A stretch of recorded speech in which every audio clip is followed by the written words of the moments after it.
این بیمارمون برای درمان ارتودنسی مراجعه کردن. مشاهده می‌فرمایید که در سمت چپ فکشون دندون‌ها به هم ریختگی ندارن و از نظر تعداد هم دندان‌ها کاملا نرمال هستن.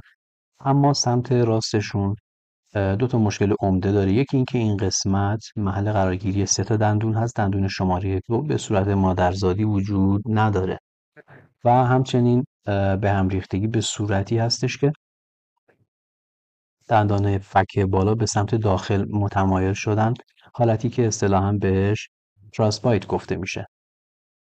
در این نما هم مشاهده می‌فرمایید که این قسمت محل قرارگیری 3 تا دندون هست که یک دندان اینجا به صورت مادرزادی وجود نداره. ما باید هم فضا رو برای این دندان باز کنیم و همین که روابط دندان‌ها رو به حالت نرمال برگردونیم.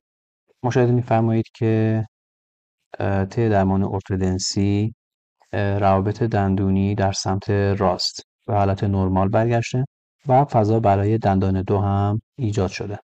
در این نما هم مشاهده میشه که فضای مناسب برای دندان شماره 2 ایجاد شد و دندان‌های قدامی از کراس خارج شدن.